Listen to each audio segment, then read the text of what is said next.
অভিভাবক ছাড়া পরিবারের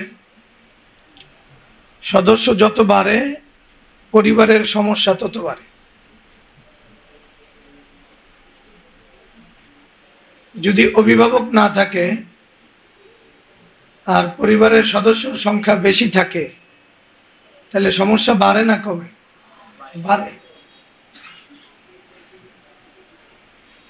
আমাদের যেহেতু অভিভাবক নাই, আমাদের সদস্য সংখ্যা সবচেয়ে বেশি। মুসলমানদের সদস্য সংখ্যা পৃথিবীতে সবচেয়ে বেশি। যেটা জানানো হয়েছে সেটা হলো খ্রিস্টানরা 1 নম্বর, এরপরে বৌদ্ধ, এরপরে হিন্দু, এরপরে মুসলমান, এইভাবে। এটা মনস্তাত্ত্বিকভাবে আমাদেরকে আঘাত করা। আসলে মুসলমানের সংখ্যা সবচেয়ে বেশি, সবচেয়ে বেশি।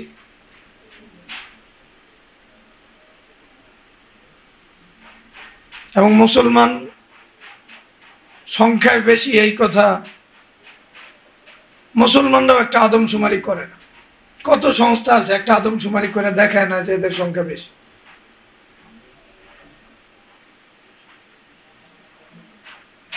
তার মানে হলো মুসলিম উম্মাকে নিয়ে এই সামান্য একটা ফিকির করব এমন লোক নাই, সংখ্যাটা হিসাব বাইর করবো এমন লোক নাই।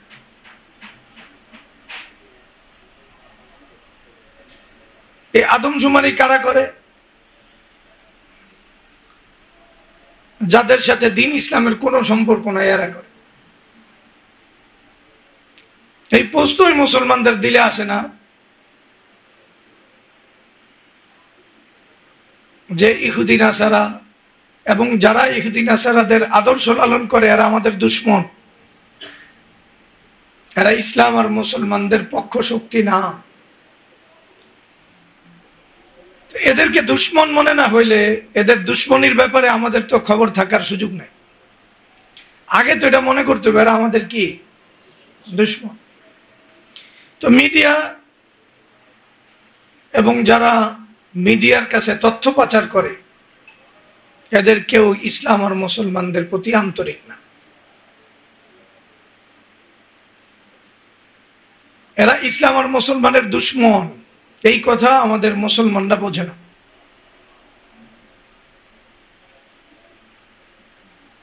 আর বর্তমানে প্রায় সকল মুসলমান এবং সকল মানুষ মিডিয়ার সাথে যুক্ত, কোনো না কোনো ভাবে সে মিডিয়ার সাথে যুক্ত। আর মিডিয়ার সাথেই তার ঘনিষ্ঠতা। আর মিডিয়া কিছু সুস্পষ্ট আল্লাহ এবং রাসূলের দুশমন, আর কিছু দুশমনদের এজেন্ট, আর কিছু অবুঝদের হাতে, যারা দ্বীনের নামে বদ্দীনী প্রচার করে, ন্যায়ের নামে অপরাধকে প্রচার করে, মানুষের অধিকারের নামে ইসলামকে ধ্বংস করার চক্রান্ত যারা নিয়মিত করে, এমন লোকদের হাতে মিডিয়া।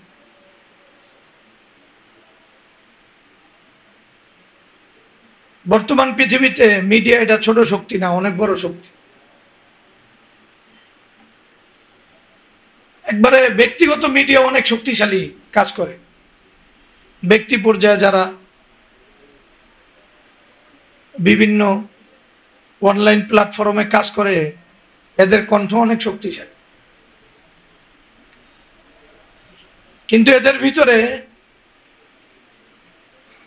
ইসলামের পক্ষে সুস্পষ্টভাবে এবং প্রত্যেকটা বিষয়কে খোলাখুলি আলোচনা করে এমন মিডিয়া নাই। ব্যক্তিগত পর্যায়ে অনেক কম। কারণ সবাই তার অধিকারের কথা খোলাখুলি বলতে পারে।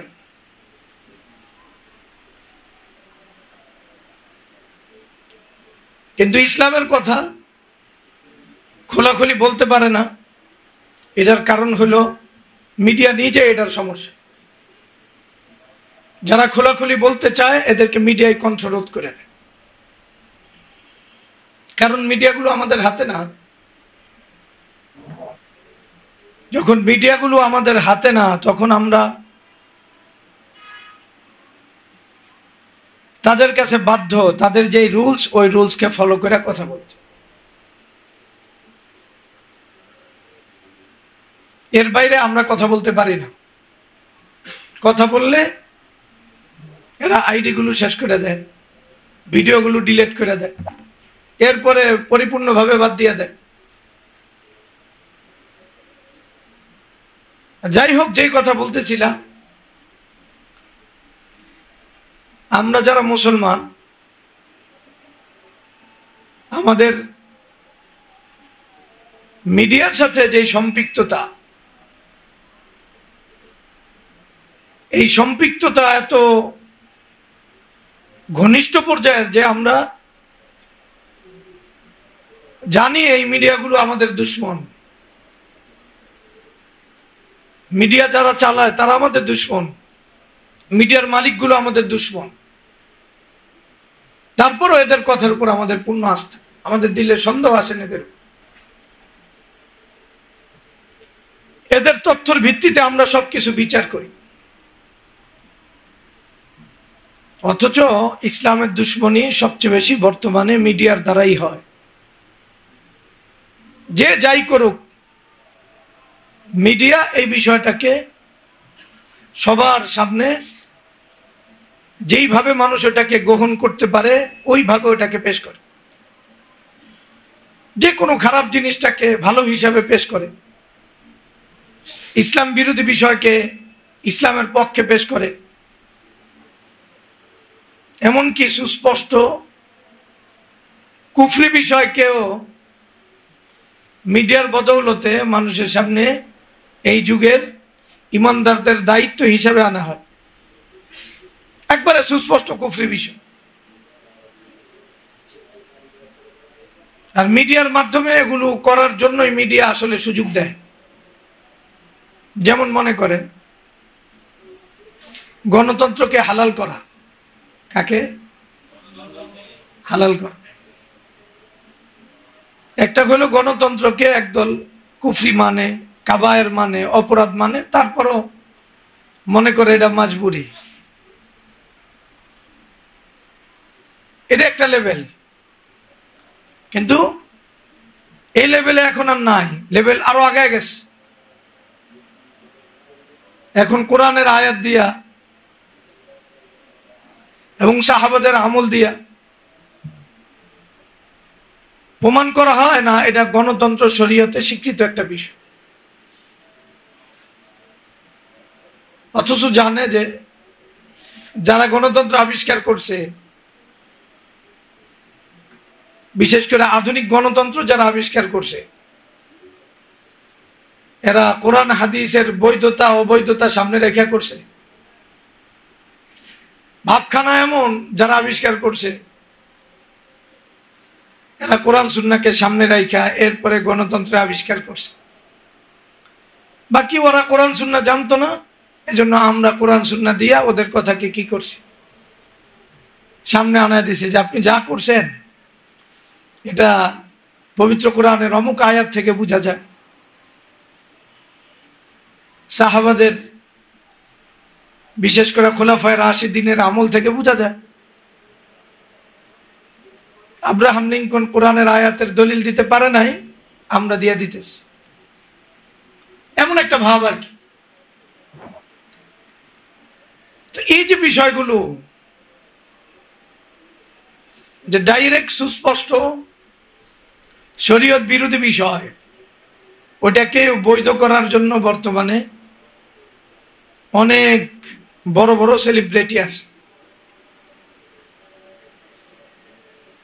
ওটা মিডিয়ার মাধ্যমে আমাদের সামনে আসতেছে। আমরা জানি এটা সাহাবায়ে কেরামের যুগে গণতন্ত্র মনতন্ত্র ছিল না, রিপাবলিকান ধারণাই ছিল না, মানে জনগণের ধারণাই ছিল না। ইসলামে জনগণের ধারণা নাই, সম্ভব না। মানে জনগণের কোনো ধারণা ইসলামে কি নাই। জনগণ মিলা কাউরে বানাইব, কাউরে সরাইব, এই ধারণা ইসলামে নাই। এই ধারণা ইসলাম আসতেও পারেন, ওটা আমরা আগেও আলোচনা করছি। মুসলমানদের ভিতরে কেউ আওয়ামী লীগ, কেউ বিএনপি, কেউ এই দল, কেউ সেই দল, নিজেরাই নিজেদের রক্ত হালাল করব, এটা ইসলামে সম্ভব। ইসলামের ভিত্তি মুসলমানদের ভিত্তি ইত্তেফাক এবং ইত্তেহাদের উপর, যে সবাই মিলা রাষ্ট্রকে সহযোগিতা করব আর রাষ্ট্রনায়ক সবাইরে সহযোগিতা করব। এটা ইসলামের থিওরি, এটা কোনো কঠিন বিষয় না। মুসলমানরা আলাদা দলাদলি করব, এক দল আরেক দলের রক্ত হালাল করব, এক দল আরেক দলরে মামলা দিব, জেলখানায় নিব, এক দল আরেক দলের পোড়ায় মারব, এটা ইসলামের থিওরি যদি কেউ মনে করে তত পাগল। ওরা তো পাবনাতেও ভর্তি করার জায়গা আছে কিনা আমি তো জানি না, এটা হইতে পারে না, এটা তো সম্ভবই না। ইসলামের বেসিক জীবন ব্যাস ওয়াজকুরু নি'মাতাল্লাহি আলাইকুম ইয কুনতুম আ'দাআন ফাআল্লাফা বাইনা কুলুবিকুম ফাআসবাহতুম বিনি'মাতিহি ইখওয়ান। আল্লাহ সবচেয়ে বড় নিয়ামত সাহাবাদের উপর যেগুলো দিছেন, দান করছেন, যে নিয়ামতের কথা আল্লাহ বারবার মনে করায় দিছেন, ওই নিয়ামত হলো তোমরা বিভিন্ন গোত্রে বিভিন্ন দলে বিভক্ত ছিলে, আমি এক বানায় দিছি তোমাদের। লাউ আনফাকতা মা ফিল আরদি জামিআন মা আল্লাফতা বাইনা কুলুবিহিম, সারা পৃথিবীর সব সম্পত্তি ব্যয় কইরাও তোমরা কি করতে পারতে না, সবাইরে তুমি এক করতে পারতে না। আল্লাহ রাসূল সাল্লাল্লাহু আলাইহি সাল্লামকে আল্লাহ বলতেছেন তুমি এক করতে পারতে না পৃথিবীর সব সম্পত্তি ব্যয় করে। তাহলে আল্লাহ তাআলার পক্ষ থেকে মুসলিম উম্মাহ তার ইজ্জত সম্মান নিয়ে বেঁচে থাকার জন্য সবচেয়ে বড় যে বিষয়, ইসলাম প্রতিষ্ঠার জন্য সবচেয়ে বড় যে বিষয়, সেটা হলো মুসলমানদের ঐক্য, মুসলমানদের ভ্রাতৃত্ব। আর গণতন্ত্র ভ্রাতৃত্বকে নষ্ট করে নিজেদের ভিতরে, একই ঘরের লোকদের ভিতরে ভ্রাতৃত্ব নষ্ট করে, একই স্কুলে ভ্রাতৃত্ব নষ্ট করে, একই বাসের ভিতরে লোকদের ভিতরে ভ্রাতৃত্ব নষ্ট করে, একই মহল্লায় পাড়ায় পাড়ায় ভ্রাতৃত্ব নষ্ট করে। এবং ইউরোপ আমেরিকা আমাদের উপর যতটুকু কঠোর, এর চেয়ে অনেক বেশি কঠোর প্রতিপক্ষ। প্রতিপক্ষের কাছে একদল আরেক দলের রক্ত হালাল, একদল যদি মারা যায় তো আরেক দল খুশি হয়। অথচ এটা হাস্যকর কথা, একজন মুসলমান আরেকজনের মুসলমানের মৃত্যুতে খুশি হতে পারে, সম্ভব, কিন্তু খুশি হয় না। কথা বলি, তাহলে এটা ইসলাম সমর্থন করবে? এটা যদি কোনো পাগলে মনে করে, আমি তো বললাম আরে পাবনাতে নেওয়ার ভাবনা করা যাবে না, সুযোগ নাই। কিন্তু তারপর ওইটারে হালাল করার জন্য একদল আছে, মিডিয়ার মাধ্যমে হালাল করতেছে। অথচ কোনো কাবায়েরকে, সুস্পষ্ট শরীয়ত বিরোধী কোনো বিষয়কে কেউ যদি এটাকে হারামকে হালাল করে, তাহলে এটা ঈমান ভঙ্গের কারণ। এই ব্যাপারে কারো কোনো দ্বিমত, কারো কোনো দ্বিমত নাই। কেউ যদি গণতন্ত্রে হালাল করতে যায়, সে যেই করুক, এটি আওয়ামী লীগ বিএনপি আরো কম করে, ওরা জানে এটা হালাল হুলাল না, এটা আলাল, এটা কি আলাল। এই জন্য দুলালের মতো ওরা পালে, ওরা নিজেদের ক্ষমতার জন্য এটা করে। গণতন্ত্র ইসলাম, এটা নিয়ে আওয়ামী লীগের ভাষণ নাই, বিএনপির ভাষণ, এটা নিয়ে আমাদের পেরেশানি আছে। তো বলতেছি মিডিয়ার মাধ্যমে এটা সবার কাছে ছড়ায় যায় যে গণতন্ত্রের ব্যাপারে বৈধতার কি পাওয়া গেছে, দলিল পাওয়া গেছে। বললাম এটা কেমনে বৈধ, থিওরির সাথে শরীয়ত কেমনে যায়? আমাদেরকে ধ্বংস করার জন্য গণতন্ত্র ছাড়া আর কিছু তো দরকার নাই, কারণ এটা আমাদের ভিতরে বিভেদ সৃষ্টি করে দিছে। আর ইউরোপ আমেরিকা মানুষের ভিতরে রাজত্ব কায়েম করে বিভেদ সৃষ্টি করে। এটা আজকের গল্প না, এটা বহু আগের গল্প, শত শত বছর পুরানো গল্প। এবং পৃথিবীর ইতিহাসে যদি কোনো জাতি এক না হইতে পারে, তাহলে ওই জাতির উন্নতি হয় না, হইতে পারে।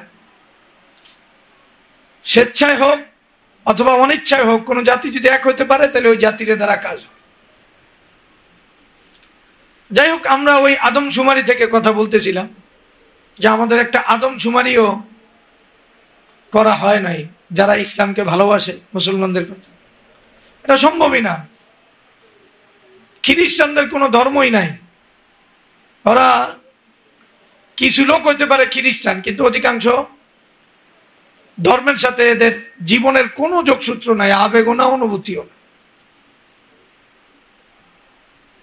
ওদের জীবনের সাথে সম্পর্ক মা হিয়া ইল্লা হায়াতুনা দুনিয়া নামুতু ওয়া নাহইয়া ওয়া মা নাহনু বিমাবউসিন। এই দুনিয়া বাস, আনন্দ করো, মস্তি করো। পরকাল নিয়া বর্তমান খ্রিস্টানদের কোনো চিন্তা নাই, এটা কেউ বলতে পারবেন। অথচ প্রত্যেকটা ধর্ম, আসমানি ধর্ম হোক অথবা মানুষের বানানো ধর্ম হোক, সব কিছুতে পরকালের একটা চিন্তা আছে। এই পরকালের চিন্তাটা ধর্মের একবারে মৌলিক বৈশিষ্ট্য। এমন কোন ধর্ম নাই যে ধর্মের ভিতরে পরকালের চিন্তাটা নাই। একবারে মানুষের বানানো ধর্মের ভিতরেও, হিন্দু ধর্মের ভিতরে পরকালের চিন্তা আছে না নাই? স্বর্গ নরক আছে না নাই? আছে। আর খ্রিস্টানদের ভিতরে, ইহুদিদের ভিতরে পরকালের চিন্তা আছেই। কিন্তু বর্তমান খ্রিস্টানরা পরকালীন বিষয়কে সামনে রেখে কোনো কাজ করে এমন খ্রিস্টান আপনি পাবেনই না। কারণ প্রত্যেকটা খ্রিস্টান রাষ্ট্রে, প্রায় সব রাষ্ট্রের ভিতরে সমকামিতা বৈধ। এখন খ্রিস্ট ধর্ম কি সমকামিতার বৈধ বলে? বিবাহ বহির্ভূত সম্পর্ক বৈধ বলে কোন ধর্ম? বলে না। এটা কমন কথা। কিন্তু খ্রিস্টানদের এখন জীবন কি বিবাহ বহির্ভূত সম্পর্ক বৈধ না অবৈধ? আইন করা বৈধ না তাদের কাছে, বলেন? তাহলে এটা আবার, এরা তো খ্রিস্টান হওয়ার যোগ্যতাই নাই। যাদের আখিরাতের ভাবনাই নাই, ওরা খ্রিস্টান কেমনে? ওরা তো সেকুলার, ওরা তো মুরতাদ। খ্রিস্টান ধর্মের কাছে ওরা মুরতাদ, আমাদের কাছে না। ওরা ধর্মত্যাগী 100%।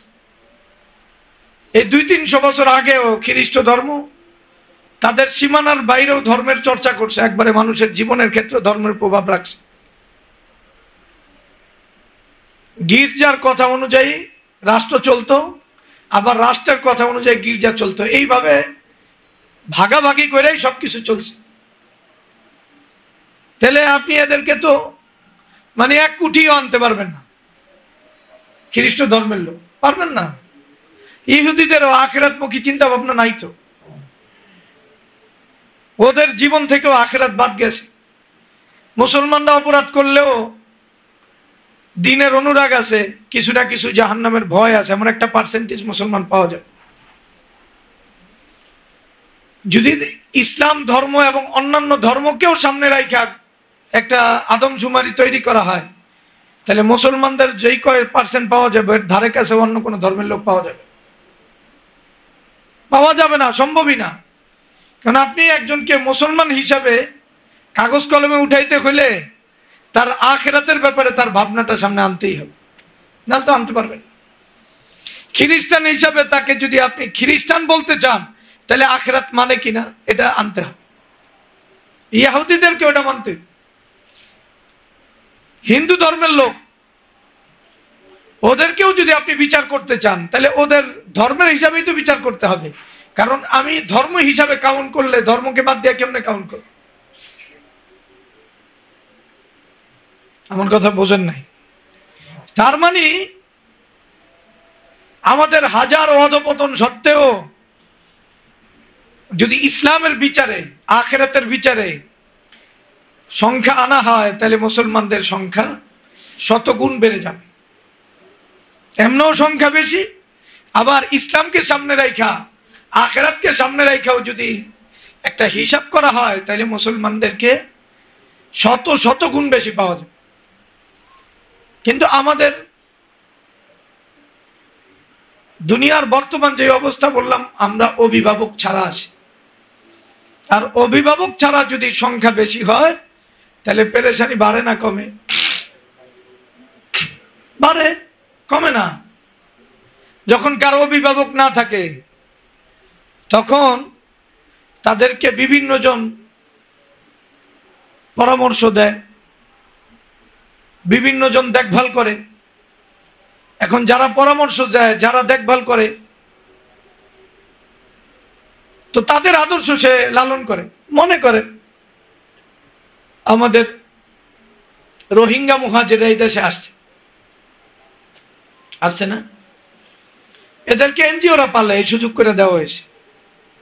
আর এনজিওরা পালে আর ওদেরকে খ্রিস্টান বানানোর মেহনত করে। তাহলে এনজিওরা তাদের মাঝে উন্মুক্ত মেহনত করে,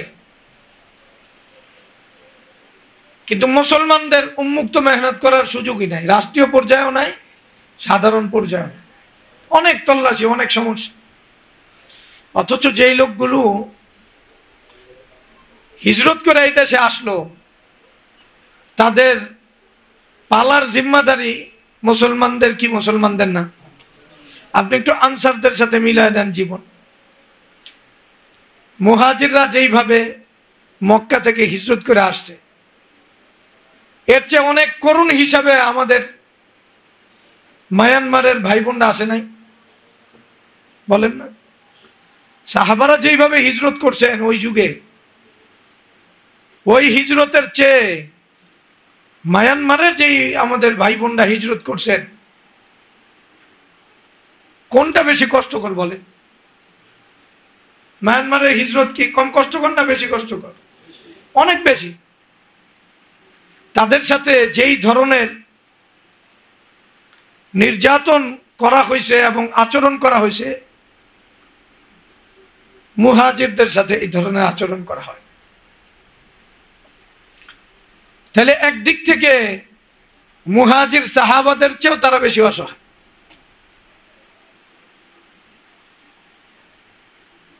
তো মুহাজিররা হিজরত করার পরে, মদিনায় যাওয়ার পরে, মদিনার মানুষের ভিতরে দুর্ভিক্ষ ছিল, এরপরেও তারা তাদের সবকিছু দিয়া মুহাজিরদেরকে প্রতিপালন করছে। এটা কমন বিষয়। আমি আর আপনি রোজা, নামাজ, হজ, উমরা যাই করি, শত কোটি টাকা দান করি, কিন্তু যারা হিজরত করে আমাদের কাছে আসলো, এদের দায়ভার যদি আমরা নিতে না পারি, তাহলে আসলে সত্যিকার অর্থে মুসলিম জাতি হিসাবে যে দায়িত্ব, এই দায়িত্ব অবহেলার কারণে, আদায় না করার কারণে আল্লাহ তাআলার কাছে তারা অবশ্যই পাকড়াওয়ের সম্মুখীন হবে। এই ব্যাপারে কারো দ্বিমত থাকার কোনো সুযোগ নেই। কারো রোজা নামাজ, আমাদের রোজা নামাজ, আমাদের হজ উমরা আমাদেরকে বাঁচাতে পারবেন, এটা ফাইনাল কথা।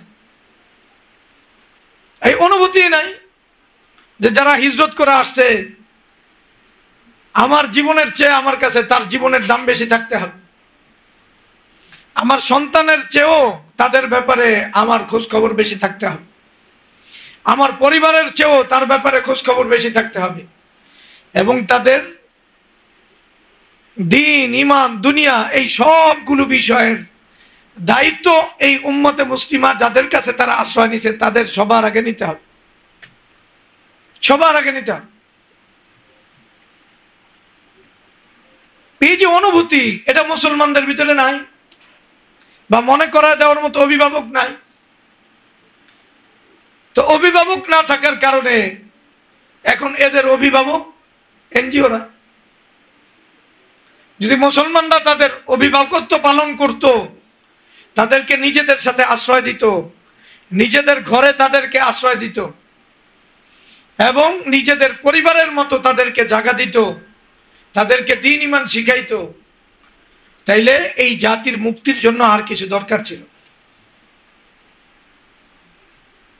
আর তাদের অভিভাবকত্ব পালন করলে তাদেরকে আপনি যেইভাবে দ্বীন ঈমান শিখাতেন ওটাই সে শিখতো। ঠিক এই লোকগুলো দ্বীন ঈমান শিখার পরে এদেরকে যদি আপনি বলে দিতেন তোমার দায়িত্ব তোমার অঞ্চল উদ্ধার করা, আমরা আছি তোমাদের সাথে, সরকারি বাহিনী দরকার হইতো না, সরকার শুধু সমর্থন জানাইলেই হইতো, আর কিছুই লাগতো না। উম্মতে মুসলিমার হাজারো যুবক তৈরি আছে, কোটি যুবক তৈরি আছে, যে এই মুহাজিরদেরকে সাথে নিয়ে মায়ানমারকে দখল করতে এদের 2-4 দিন লাগবে না, এটা কাজ। কিন্তু এটা হয় নাই, এই দায়িত্ব আমরা নেই নাই। ঠিক আছে আমরা মায়ানমার দখল না করি, কিন্তু যারা আমাদের কাছে আসছে এরা কি আসলে সত্যিকার অর্থে ছাদের নিচে থাকতে পারতেছে? এরা কি এদের জীবনের যে মৌলিক অধিকারগুলো, একটু স্বাধীনভাবে কোথাও যাইব, নিজেদের মেয়েদেরকে কোথাও বিবাহ দিব, একটু দ্বীন ঈমান শিখব, এই বন্দি দশা মানুষের জীবনের সবচেয়ে ভয়ঙ্কর একটা পাঠ। যে ইমানদাররা জেলখানায় গেছেন তারা জানেন, তাদের দিলের এই স্বপ্ন ছিল আম করে ক্রস ফায়ার করে জান্নাতে পাঠায় দেখ, তবুও জেলখানায় না রাখো। এই যে তারা তাদের জীবন সম্পর্কে জানে না, কি খাবে, কি করবে, তাদের ভবিষ্যৎ কি হবে, সন্তানের ভবিষ্যৎ কি হবে, না দুনিয়া না আখিরাত। একটা সংকীর্ণ জায়গার ভিতরে এদেরকে আমরা আবদ্ধ করে রাখছি। আর কেউ যদি ওখান থেকে বের হয়ে আসে, আর কেউ যদি তাকে আশ্রয় দেয়, এটা এই দেশের সবচেয়ে বড় অপরাধ হিসাবে গণ্য করা হয়। একবারে আল্লাহর কসম, আমরা আল্লাহর কাছে এই কারণে, আল্লাহ যদি দয়া না করে অবশ্যই ধরা খাম। আমাদের শত রোজা নামাজ, আমাদের দিনদারিয়াত আমাদেরকে বাঁচাতে পারবে না। আমরা বাঁচার জন্য ওই কাজই করা দরকার যেই কাজ আনসাররা মুহাজিরদের জন্য করছে। আনসাররা কার জন্য করছে? ওই কাজ আমাদের করতে হবে। এখনো মায়ানমারের আমাদের মা বোনরা নির্যাতিত। বাংলাদেশের দালালদের কাছে ওরা সুন্দরী মা বোনদেরকে বিবাহ সহ বিভিন্ন প্রলোভন দেখে বিক্রি করে দেয়। এটা হলো মুসলিম জাতির পরিচয়। আইয়ামে জাহিলিয়াতে মক্কার মুশরিকরা এত খারাপ ছিল, বিক্রি করে দিতেছে। ওদের কাছ থেকে টাকা পয়সা নিয়ে পাসপোর্ট বানায় দিব, এটা করবো, এটা করবো, আইডি বানায় দিব, এটা করে টাকা পয়সা খাইতেছে মুসলমান। নাম কি? তাহলে এই জাতির ধ্বংসের জন্য অন্য কিছু লাগবে না। এক মায়ানমারের বদদুয়ার কারণে এবং তাদের আশ্রয় না দেওয়ার কারণে প্রত্যেক দিন যখন বৃষ্টি আসে, আর তারা যখন বৃষ্টিতে ভিজতে থাকে, শীতের ভিতরে, গরমের ভিতরে, তাদের পোশাকও তেমন নাই, তাদের খাবারও তেমন নাই, এই বদদুয়া আল্লাহর আরশ পর্যন্ত যায়। তাহলে এজ এ মুসলিম হিসাবে আরেকজনকে যে আমরা আশ্রয় দিব, এই মনোভাব আমাদের জীবন থেকে চলে গেছে। আমাদেরকে এখন আশ্রয় দেয় ইহুদিরা, নাসারারা, আমাদেরকে চালায় ইহুদিদের এনজিও। ফিলিস্তিনের মুসলমানদেরকে আশ্রয় দিবে কারা? আরবরা আশ্রয় দিবে না? ওদেরকে উদ্ধার কারা করবে? আরবরা। এখন আরবরা ওদেরকে ধ্বংস করার জন্য একবারে ইহুদি নাসারাদের সাথে এক টেবিলে বসা কাজ করতেছে। ওদের প্ল্যান অনুযায়ী আরবরা আর্থিক সাপোর্ট দিতেছে, সব কিছু করতেছে। ইহুদিরা তো প্ল্যান করবেই, খ্রিস্টানরা তো করবেই, কিন্তু আমার অর্থ, আমার টাকা পয়সা, আমার সমর্থন দিয়া করতেছে। তাহলে মুসলমানদের সবচেয়ে বড় দুশ্মন বর্তমানে আরব শাসকরা। কারা? আরব শাসকরা। আরব শাসকদের টাকা দিয়া সারা পৃথিবী চলে। এই আরব শাসকদের টাকা দিয়া মুসলিম মুসলমানদেরকে পৃথিবী থেকে শেষ করা হয়েছে। সারা পৃথিবীর হাজারো খ্রিস্টান, লক্ষ কোটি খ্রিস্টান এবং অন্যান্য ধর্মের লোকরা ফিলিস্তিনের অধিকারের জন্য নিজের জীবনকে বাজি রাখছে। তারা তাদের সামর্থ্য অনুযায়ী এই যে সৌদ ফুরুটিলায় আসছে, জীবনের রিক্সা আসে না? জীবনের রিক্সা আসে না? জীবনের রিক্সা আসছে। এই সমুদ ফুরুটিলা না, সৌদ না, এই সমুদ ফুরুটিলা। এই যে ওরা আসছে, ওরা সবাই বন্দী হয়েছে। ওরা আরামের জীবনে ছিল, খ্রিস্টান, দুই একজন মুসলমান আছে। এরা আসছে, এরা এদের সামর্থ্য অনুযায়ী এদের কাছে মনে হয়েছে যে না, অসহায়দের পক্ষে, মাজলুমদের পক্ষে দাঁড়ানো দরকার। ওরা জীবনের মায়া ত্যাগ করে আসছে, আর আরবরা ঘুমাইতেছে, মুসলিম উম্মাহ ঘুমাইতেছে। তাহলে আমাদের যাদের অভিভাবকত্ব করার কথা ছিল, এরা আমাদের সবচেয়ে বড় দুশ্মন। এরা ইউরোপ আমেরিকা যা কয় তাই করে। এমনকি এই যে ত্রাণবাহী জাহাজগুলো আসলো, আল জাজিরা এটা সম্প্রচারও বন্ধ করে দিছে। মানে কোনো ধরনের রিক্সে মুসলমানদের জন্য কাজ করবে, মুসলমানদের অভিভাবকত্ব কেউ নিবে কোনো রিক্সে, এমন লোক আর নাই আমাদের কাছে, নাই, আমাদের কাছ থেকে হারায় গেছে। আমরা একবারে ধ্বংসের চূড়ান্ত পর্যায়ে চলে আসছি। এক তো অভিভাবক নাই, আরেক তো অনুভূতি নাই, আরেকটা জাতি হিসাবে জাতির প্রতি কোনো দরদ নাই, আমাদের ভিতরে কোনো ধরনের ইত্তেফাক নাই। আমরা নিজস্ব স্বার্থ, নিজস্ব জীবন, নিজস্ব ব্যবসা, নিজস্ব ক্যারিয়ার, নিজস্ব সন্তান, নিজস্ব প্রতিষ্ঠান, অফিস নিয়ে ব্যস্ত। কেমনে আমরা টাকা কামাবো মুসলমানদেরকে মাইরা, ওটা নিয়ে ব্যস্ত। যে যেই পদে যতটুকু মারতে পারতেছে মারতেছে। এক তো অভিভাবক নাই, আরেকটা হলো যে যার মতো নিজের স্বজাতিকে নিধনে ব্যস্ত। স্বজাতির অর্থ করি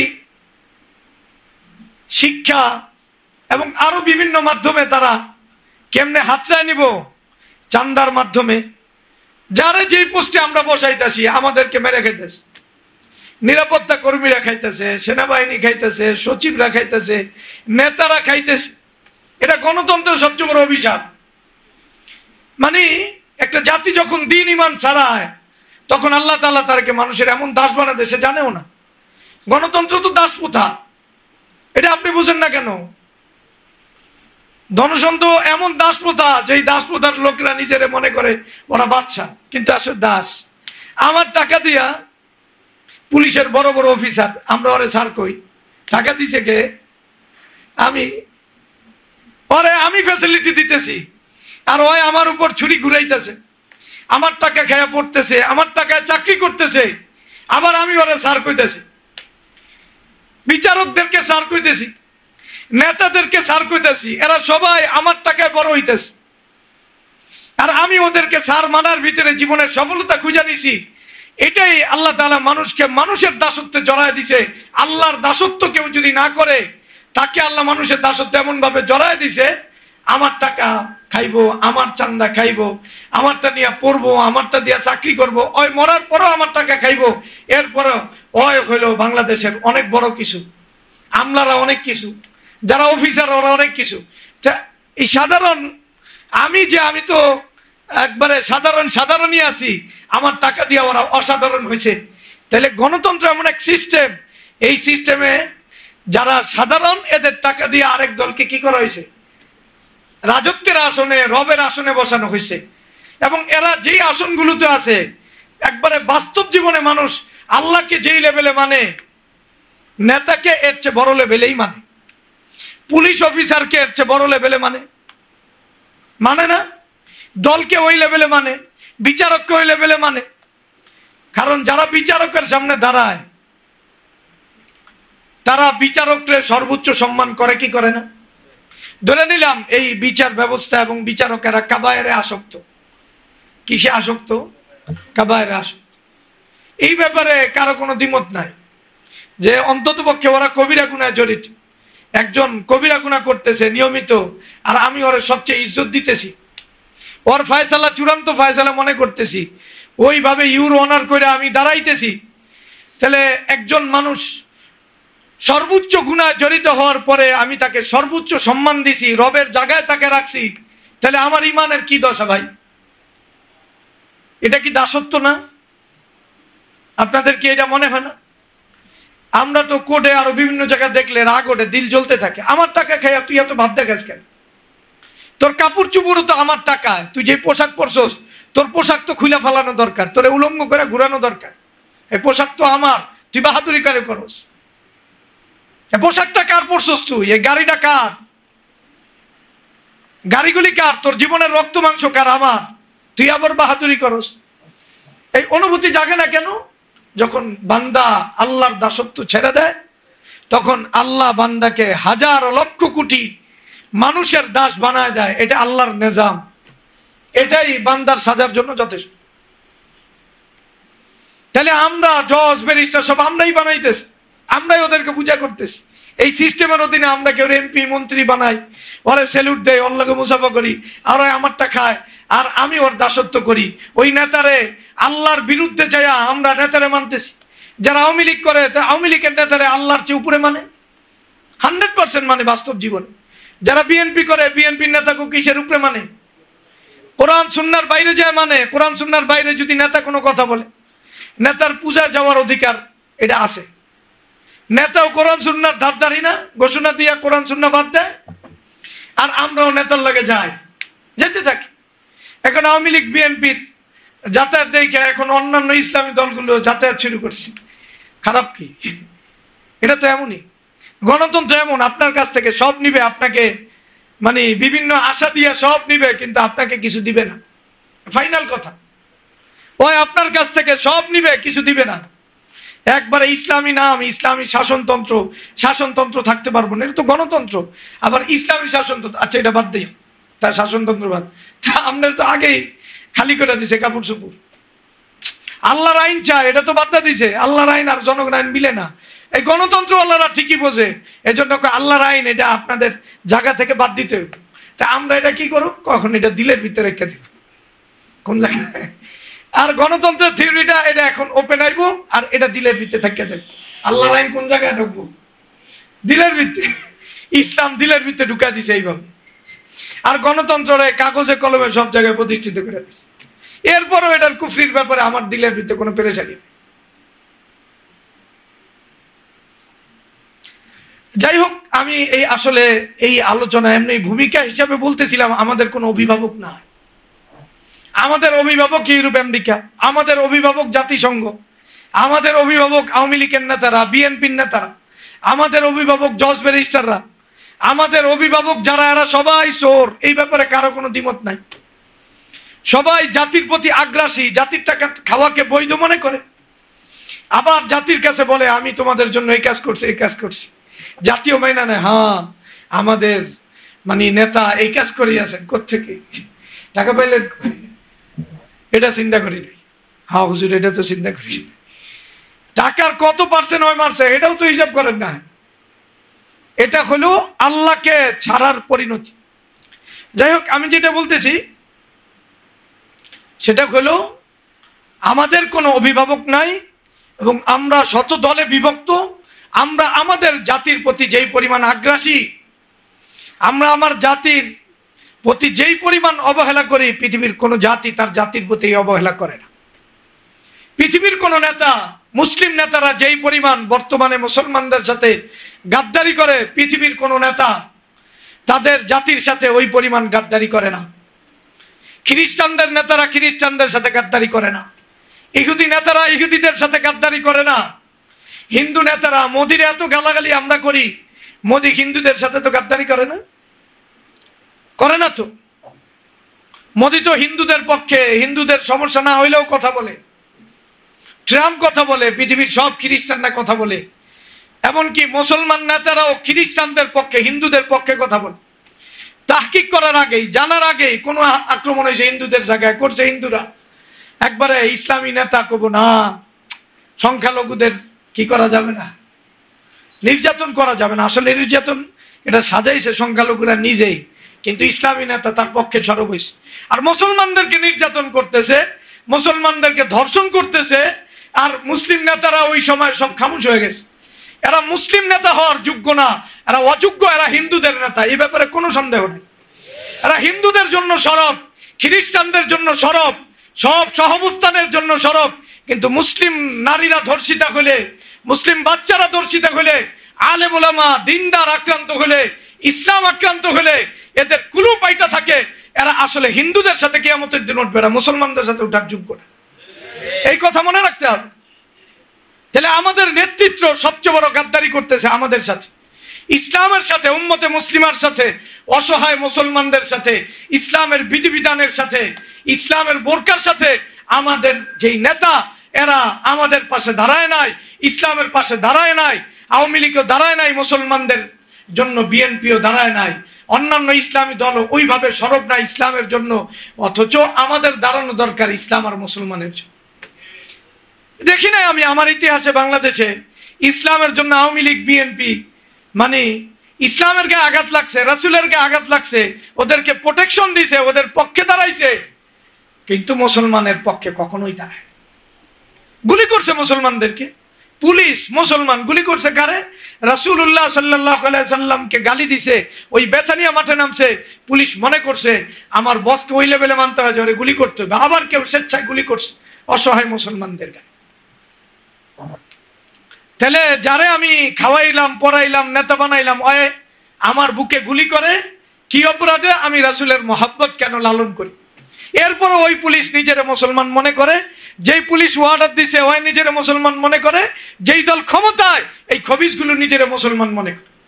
যাদের দিলের ভিত্তি ইসলামের কোনো ব্যথা নাই, মুসলমানদের কোনো ব্যথা নাই, হিন্দুদের লেগে যত দরদ উতলায় পড়ে, হিন্দুদের পূজা পার্বণে, ওদের হিন্দু ধর্মের নিরাপত্তার ব্যাপারে ওরা যতটা উদ্বিগ্ন, হিন্দুদের নিরাপত্তার ব্যাপারে যতটা উদ্বিগ্ন, মুশরিকদের একবারে যারা জালেম জুলুম করে মুসলমানদের জায়গা জমিন খায় ওদেরকে যায় সান্ত্বনা দেয়। তাহলে আমাদের এই যে মুসলিম নামের যে এই কুলাঙ্গার এই নেতৃত্ব, সারা পৃথিবীতে এই কুলাঙ্গার নেতৃত্ব আমাদেরকে ধ্বংস করছে। যেই নেতা হয় ওই যায় হিন্দুদের প্রতি দরদ উতলায় পড়ে, আর ইসলামের কোনো দরদ। এই যে মুসলমান নারী ধর্ষিতা হইল হিন্দুদের দ্বারা, তখন এই ধর্মমন্ত্রীর কোনো কথা না। কত জায়গায় মুসলমানরা আক্রান্ত হইতেছে, কোনো কথা না। এই আউল ফাউল লোক, এই নেতারা, এই যে আসল নেতারাই আমাদেরকে শেষ করে দিয়েছে। আমি বললাম যে আসল সত্যিকার অর্থে হিন্দু ধর্মের নেতাদের, হিন্দুদের প্রতি যেই আকর্ষণ আছে আমাদের কোনো নেতাদের, এজ এ মুসলিম হিসাবে, মুসলমান হিসাবে আমাদের প্রতি কোনো আকর্ষণ এই বাংলাদেশে আমি কাউকে দেখি নাই। না শেখ মুজিবুর রহমান, না জিয়াউর রহমান, না তারেক জি, আমি দেখি নাই এজ এ মুসলিম হিসাবে কোনো ধরনের সিম্প্যাথি তাদের আছে। এরপরও মুসলমানরা তাদেরকে নেতা মানবো। মানেন? আপনার কাছে ইসলাম অবহেলিত এই জন্য মানেন, দিন অবহেলিত এই জন্য মানেন। আশ্চর্যের কথা। তো মুসলমান বুঝতে হবে আমাদের আসল বর্তমানে আমাদের দুশ্মন হলো আমাদের নেতারা। এই নেতারা বারবার ইন্ডিয়ার কাছে আমাদেরকে বিক্রি করছে, বিক্রি করে গেছে ইন্ডিয়ার কাছে আমাদেরকে। এখন তো আরামে আছেন, ইন্ডিয়া আসুক, এরপরে বসবেন, ইন্ডিয়া আসবে আপনাদের ঘরে। আওয়ামী লীগকে বিক্রি করছে, আরেক দলও বিক্রি করার জন্য মাঠে নামছে, এরপরে আরেক দল এলে ওরাও বিক্রি করবে। তাহলে যে তার নিজের জাতিকে বিক্রি করে, এর মতো বিশ্বাসঘাতক, এর মতো মারাত্মক মানে যদি লোক থাকে, তাহলে একটা জাতির আসল তো নেতা 1000 না, 1 কোটি না, 100 কোটি মানুষ, আর একজন নেতা, একজন নেতার দাম বেশি। এই জন্য ইউরোপ আমেরিকা নেতাগুলিরে পালে, কারণ জানে জনগণ মাঠে নামবো, নেতৃত্ব ঠিক থাকলে এদিকে পুলিশ দিয়ে পিটায় ঠিকঠাক করে বাস পুরা পৃথিবীর নিয়ন্ত্রণ ওরা নিতে পারবো। নেতারা এই জন্য ওরা ক্যাপচার, নেতারা পরিবর্তন করতে চায়, নেতারা ওদের মুয়াফেক বানাইতে চায়, কারণ নেতৃত্বের অনেক দাম। এজন্য আমাদের যেটা বুঝতে হবে সেটা হলো আমরা ওই নেতা দরকার যেই নেতা ওমর ইবনুল খাত্তাব হবে। কে হবে? ওমর ইবনুল খাত্তাব। যদি এই নেতা না হয় তাহলে আমাদের চলবে না। আমাদের এই পুরা নেতৃত্বের প্রতি প্রত্যেক দিন অভিশাপ দিতে হবে, ঘৃণা করতে হবে। যদি আমাদের শক্তি সামর্থ্য থাকে ওদেরকে দুনিয়া থেকে বিদায় করতে, এই নেতাগুলোর রাইখা আমরা বাঁচতে পারব না, ওরা আমাদেরকে বারবার বিক্রি করবে। আমরা যতই রোজা নামাজ পড়ি, আমরা যতই দিন ইমানের কথা বলি, যদি এই নেতৃত্ব থাকে যারা বারবার আমাদেরকে বিক্রি করে, যারা ইসলাম আর মুসলমানদের সাথে গাদ্দারি করে, এই নেতা থাকলে আমাদের দিন, আমাদের ইমান, আমাদের ধর্মীয় অনুভূতি কিছুই থাকবে না, থাকতে পারে না। এই জন্য মুসলমানদের বুঝতে হবে আমাদের আসল দুশ্মন কারা। উমরা গেলে, হজে গেলে আপনার অন্তত পক্ষে বাইতুল্লাহর কাছে, আল্লাহর কাছে যাইয়া এই সৌদি আরবের রাজা বাদশার বিরুদ্ধে যাইবেন, বদদোয়া করবেন, আল্লাহ ওদেরকে মাটির সাথে মিশাও, মাটির সাথে মিশাও, এই বদদোয়া করবেন। আরবদের নাম ধরে ধরে বদদোয়া করবেন। বাংলাদেশে যেই না তারা ইসলামের বিপক্ষে, ইন্ডিয়ার পক্ষে, এদের নাম ধরে বদদোয়া করবেন। এতটুকু অন্তত পক্ষে দায়িত্ব যদি আপনি আদায় না করতে পারেন, আপনি কিসের মুসলমান? আপনার কিসের ইসলামের দল? আপনার দিলে এই ব্যথা আছে না কেন? আপনি কেন বোঝেন না যে মুসলিম জাতি হিসাবে দুনিয়াতে যদি মাথা উঁচা করতে চায় তাহলে এই নেতৃত্বকে খতম করতে হবে। আল্লাহর কাছে বলতে হবে, আল্লাহ এই নেতৃত্ব খতম করো, ওয়াজআলনা মিন লাদুনকা ওয়ালিয়্যা ওয়াজআলনা মিন লাদুনকা নাসীরা। তোমার পক্ষ থেকে যে অভিভাবক, যারা আমাদের অভিভাবক হবে এবং যারা আমাদেরকে সাহায্য করবে এমন নেতাকে তুমি পাঠায় দাও। আপনারা কি আমার কথা বোঝেন নাই? তাহলে আমাদের ধ্বংস অনিবার্য। এই বাংলাদেশের কথা আমি বলে শেষ করতেছি, যে খেলাফা না থাকার কারণে আমাদের অভিভাবক নাই। আমাদের কি নাই? অভিভাবক নাই। খেলাফা হলো ইসলাম আর মুসলমানদের কি অভিভাবক। এটা কারি তৈয়ব সাহেব রহমতুল্লাহ আলাইহির ওই বক্তব্যের অংশ, আমি এটা খোলাসা করতেছি। অভিভাবক নাই, আর অভিভাবক যারা আছে এরা হলো আমাদের সবচেয়ে বড় দুশ্মন। তাহলে বাংলাদেশে মনে করেন আপনি মুসলমান হিসাবে বেঁচে থাকার জন্য কোনো নেতা আপনাকে আশ্রয় দিবে এমন কোনো বড় নেতা আমাদের সামনে এখন নাই। বরং আপনাকে ইন্ডিয়ার কাছে বিক্রি করে দিবে এমন বড় নেতা আছে না নাই? কথা বলেন না কেন? তাহলে আমরা যে মুসলিম হিসাবে সামনে যে কি পরিমাণ নির্যাতনের মুখোমুখি পড়ুক, একবারে সাফান সফা করা হবে। মায়ানমারের গল্প আর দেখা লাগবে না, মায়ানমারের গল্পের সাক্ষী আপনাদের হওয়া লাগবে। ফান্তাজিরু ইন্নী মাআকুম মিনাল মুনতাজিরিন। আল্লাহ যদি দয়া না করে আপনারা মায়ানমারের গল্পের সাক্ষী হবে। সাক্ষী হওয়ার জন্য যা দরকার সব আপনারা করছেন। নেতা বানাইছেন যে আপনাকে মায়ানমারের মুসলমানের মতো নির্যাতন করবে, তাদেরকে আপনি সুযোগ দিয়েছেন, এমন নেতা বানাইছেন। আবার মুসলিম মুসলমানরা হিজরত করে আসছে, আপনি তাদের দেখভাল করেন নাই, বরং তাদেরকে গালি দিচ্ছেন। আপনি আপনার জীবনকে সংশোধন করেন নাই। আপনি মোবাইল, পরকিয়া, প্রেম, হারাম চাকরি, আপনি নিজের স্বার্থপরতা, নিজের ব্যবসা বাণিজ্য নিয়ে ব্যস্ত ছিলেন। এই যত কারণ আছে একটা জাতির উপর একবারে আযাব আসার, সব কারণ আপনার ভিতরে আছে। আপনি মনে করছেন আপনি বেঁচে যাবেন, এটা ভুল কথা। ভুল কথা। রাসূলুল্লাহ সাল্লাল্লাহু আলাইহি ওয়াসাল্লাম দোয়া করছে, ভয় পাইছেন যে আল্লাহ যদি কোনো জাতীয়ভাবে কোথাও কোনো ফিতনা আসে, বিপদ আসে, আমাকে তো আল্লাহ তুইলা নিয়ে। কারণ ওই সময় কে ভালো কে খারাপ এটা হিসাব করা হয়। মায়ানমারের মুসলমানদেরকে যখন মারা হয়েছে, কার দাঁড়িয়ে আছে কার টুপি আছে এটা হিসাব করা হয় নাই, হয় নাই। এখানেও হিসাব করা হবে না কে আওয়ামী লীগ, কে বিএনপি, কে হুজুর, কে জামাত ইসলাম। না, পরিচয় মুসলমান, মারো এদেরকে। কোথাও পৃথিবীর কোথাও, ফিলিস্তিনেও এই হিসাব করা হয় না কার দাঁড়িয়ে আছে কার টুপি আছে, কে হুজুর কে খাজুর। না রে বাবা, একবারে মুসলমান নাম আছে তা নিধন করো। ও যদি কুলের বাচ্চাও হয় তাহলে ওরাও নিধন করো, ও যদি মায়ের পেটে থাকে তাহলে ওরাও নিধন করো। এটাই পৃথিবীর ইতিহাস, এবং মুসলিম বিশ্বের দুশ্মনরা সবসময় এই কাজগুলি করছে। এই হিসাবে মারে নাই ওই আলেম, ওই হুজুর, ওই তাবলিগি। না রে বাবা, এই হিসাবে না। শুধু এই কারণে মারা হয়েছে, দেখা গেছে ওদের পোশাকও ঠিক নাই, দাড়িও ঠিক নাই, টুপিও ঠিক নাই, এদেরকে মারতেছে কারণ নাম আছে বসে। যখন মারবে তখন আওয়ামী লীগ বিএনপি খুঁজবে না, দাড়ি টুপিওয়ালা খুঁজবে না, কখনোই খোঁজে। ইন্ডিয়ায় যাদেরকে নির্যাতন করে মারা হইতেছে, এদের কার দাড়ি আছে না আছে এটা হিসাব করে মারে? কথা বলে কে বোরকা পরে আর পরে না হিসাব করে মারে? অসম্ভব, এটা হয় না হিসাব, এটা বাস্তবতা না। তাহলে মায়ানমার এবং ইন্ডিয়ার মুসলমানদের সাক্ষী আপনাদের হতে হবে, এটা খুব বেশি দূরে না। এর জন্য আপনার আয়োজন চূড়ান্ত করছেন, ওই ব্যথাও দিলের ভিত্তে নাই যে আপনি এই বিপদে পড়তে পারেন, এই জন্য আল্লাহর কাছে আশ্রয় চাইবেন, এই ব্যথাও দিলের ভিতরে নাই। আপনি নিজেকেও বদলান না, এই ব্যাপারে আপনার ভিতরে ফিকির নাই, সন্তানের ভিতরে ফিকির নাই, আপনার স্কুলে ফিকির নাই। আপনি এজ এ মুসলিম হিসাবে তো দূরের কথা, এজ এ বাংলাদেশি হিসাবেও নিজেদেরকে রক্ষা করার জন্য কি করা দরকার এমন কোন জামাত, এমন কোন নেতৃত্ব বাংলাদেশে নেই। বাদ দেন মুসলিম হিসাবে, এজ এ বাংলাদেশি হিসাবে আপনাকে একটা জাতি হিসাবে রক্ষা করুন। এই যে সুমুদ ভোটিলার এক একজন নাগরিকের ব্যাপারে একবারে প্রত্যেক নেতা, এলাকার প্রত্যেক প্রেসিডেন্ট পেরেশান, ইসরায়েলের লগে যোগাযোগ করতেছে এদেরকে যেন কি করে দেয়। যেহেতু এরা ব্যাপকভাবে মুসলমান না, এই জন্য ইসরায়েল এদেরকে হত্যা করে নেয়। দুই একজন করলে করতে পারে, আমরা জানি না, হয়তো বন্দি করছে। মুসলমান হলে এই কাজ করতো না। মুসলমান হলে কি করতো? আরেকবার 2010-এ তুরস্কের লোক গেছে না, তখন সবটির হত্যা করছে, কথা বলে না, ওটা হত্যা করে নেয়। কারণ ওরা জানে মুসলমানদের হত্যা করলে ওদের পক্ষে কোনো অভিভাবক নেই, কেউ দাঁড়াইব না, কোনো আলেমও দাঁড়াইব না, কোনো জালেমও দাঁড়াইব না, কেউ দাঁড়াইব না। কিন্তু যদি একজন ইটালির নাগরিকের গায়ে আঘাত দেওয়া হয় তাহলে ওর অভিভাবক আছে, দাঁড়ায় যাবে, পুরা শক্তি মিল্লা দাঁড়ায়, আর পুরা জনগণ ওর পক্ষে দাঁড়ায়। আমেরিকান একজন আমেরিকান হিসাবে কারো গায়ে আঘাত দিলে দাঁড়ায় যাবে। ওরা জানে এই কথা যে ওদের অভিভাবক আছে, ওর গায়ে আঘাত দিলে সবাই রাগ হইব, ওদের পক্ষে বলার লোক আছে।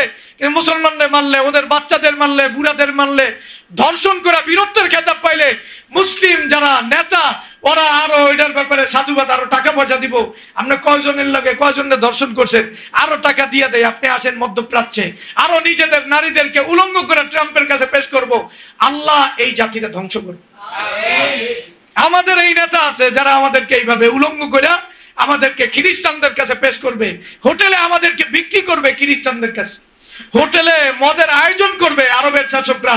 হ্যাঁ, আপনারা আমাদের দেশে আসেন, মদ নর্তকীর ব্যবস্থা আছে, আসেন করে দেন। যেই ভূমি আল্লাহ রাসূলের ভূমি, ওই ভূমিতে ওরা নিয়ে আয়োজন করবে, আসেন। এই জন্য যদি কারো নামে বদদোয়া হয়, কারো ধ্বংসের বদদোয়া হয়, কেউ যদি মুসলমানদের দুশমন হতে, আরব শাসকরা সবচেয়ে বড় দুশমন।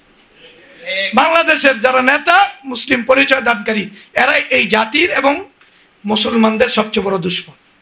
এরা কোনোদিন ওই ইসলাম আর মুসলমানদের এজেন্ডা বাস্তবায়ন করে নাই, করবেও না, এই স্বপ্ন তাদের না।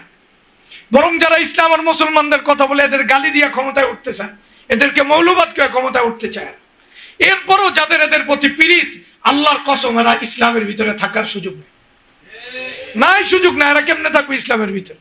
যে ইসলামরে গালি দেয়, আপনি বয়ে বয়ে ওর প্রতি মহব্বত করেন, আপনি কিয়ামতের দিন ওর সাথেই উঠবেন, এই জানোয়ারের লগে উঠবেন। আনোয়ার স্বপ্ন দেখে লাভ নাই, জানোয়ার স্বপ্ন দেখে। যাই হোক, আল্লাহ তাআলা আমাদেরকে সত্যিকার অভিভাবক দান করুন, সত্যিকার খলিফার অধীনস্থ আমাদেরকে করুক। ওমর ইবনুল খাত্তাবের আগমন চাওয়া দরকার। এই জাতির আসল সবচেয়ে বড় জিম্মাদারি অভিভাবক চাওয়া। কি চাওয়া? আপনি বাঁচবেন না ভাই অভিভাবক না থাকে। আপনি অভিভাবক নির্ধারণ করেন নাই, বড় ফরজ, বহু বছর ধরে, শত বছর ধরে আপনারা অবহেলা করতেছেন। কারণ জাতীয়ভাবে সবচেয়ে বড় জিম্মাদারির একটা জিম্মাদারি হলো অভিভাবক কি করা, নির্ধারণ করা। মুসলমানদের খলিফা সবাই মিল্লা নির্ধারণ করে। জাতিভাবে পিটাপিটি করা, একদল আওয়ামী লীগ, একদল বিএনপি, একদল আরেক দলে মারবো, খুন করব, এটা ইসলামের চিত্র হতে পারে না, অসম্ভব।